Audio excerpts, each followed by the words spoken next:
Imagine this, the greatest warrior of his time, standing on the edge of the most important battle of his entire life. But instead of feeling that rush of adrenaline, he just collapses in despair. That's the setup for one of the most profound spiritual conversations ever recorded, the Bhagavad Gita, also known as the Song Celestial. So let's dive right into this incredible battlefield dialogue between a prince and a god.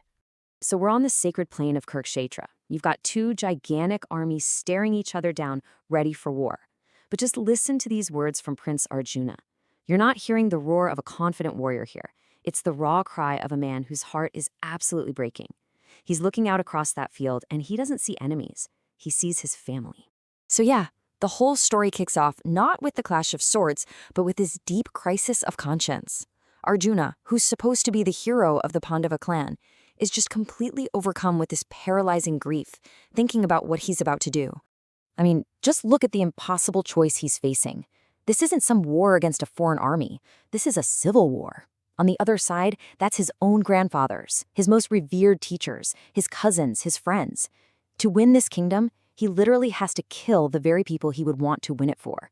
It's a total paradox. And this quote, wow, it just shows you how deep his anguish goes. He literally throws down his famous bow, Gandiva, and just slumps down in his chariot. He's saying he would rather die, completely unarmed, than take part in this horrible slaughter of his own family. For Arjuna, the price of victory is just way, way too high. But, Arjuna's not alone in that chariot. His guide, his charioteer, is his dear friend, Krishna.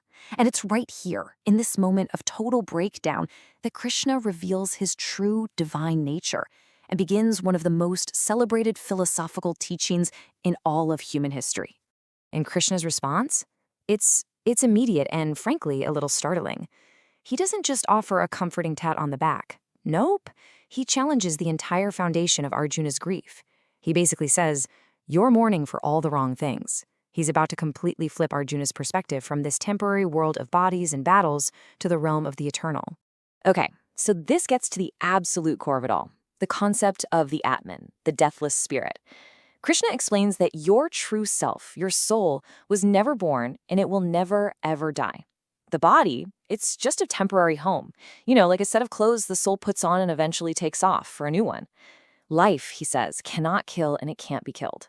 And this all ties into the massive concept of Dharma. This is your sacred duty, your righteous path in life. Krishna argues that Arjuna is a kshatriya. He's a warrior. That's his role. His dharma, his duty, is to fight in a just war and uphold what's right. To just walk away from that duty because of his personal grief, well, that would actually be a greater sin, bringing chaos and shame. So the big question is, how can he possibly fight without, racking up all this terrible sin? Krishna offers a path, karma yoga, the yoga of action. And the solution is pretty revolutionary. He says, perform your duty, do your task with all of your skill and all of your heart, but completely let go of any attachment to the results. Let the rightness of the action be your only motive, not what you gain or lose, not victory or defeat. It's in that balance, that equability, that you find real peace. All right, so now that we've got the heart of the dialogue, let's pull back a bit. We need to zoom out, because this incredible poem, it doesn't just exist in a vacuum. It's actually a small, shining piece of a much, much bigger story. The thing is, the Bhagavad Gita isn't a standalone book. It's actually just a single scene, 18 chapters long, tucked right inside the Mahabharata, which happens to be one of the longest epic poems ever written. The Mahabharata tells this sprawling epic story of the war between these two families, the Pandavas and Kauravas, and the Gita is basically the philosophical soul of that entire conflict. And just to put that in perspective, we're talking about 700 verses inside an epic that has over 100,000. It's really a testament to its sheer power that this one brief dialogue became one of the most important and beloved sacred texts in all of Hindu philosophy. And you can't overstate its status in India. It's just immense. As Sir Edwin Arnold, the translator of our source text, points out, it's considered one of the Pancharatnani, or the 5 jewels of its literature. It holds this profound authority and popularity that's gone on for centuries. So when you look at the history, it's pretty interesting. Most scholars think the Gita was written and then inserted into the much older Mahabharata epic sometime around the 3rd century AD. And that particular timing has kicked off some fascinating debates, because people have noticed these really close parallels between its teachings and what you find in the New Testament, which raises all sorts of questions about who might have influenced whom. So, how in the world did this conversation on an ancient Indian battlefield travel through time and space to influence thinkers, poets, and spiritual seekers all across the globe?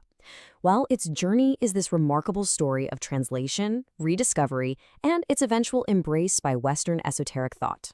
Well, it really started picking up steam in the 18th and 19th centuries when Western scholars just became captivated by the Gita's wisdom. It was painstakingly translated into French and then Latin and Greek, and eventually it was translated multiple times into English. And these efforts completely transformed it from being a cornerstone of Eastern philosophy into a true classic of world literature.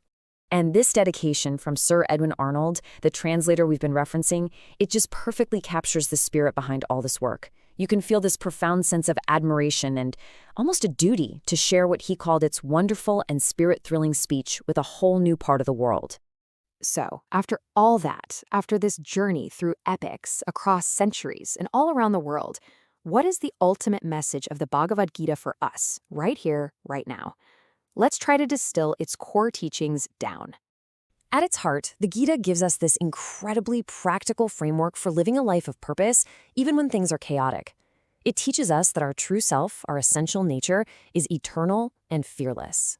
It calls on us to fulfill our responsibilities, our Dharma, with total integrity.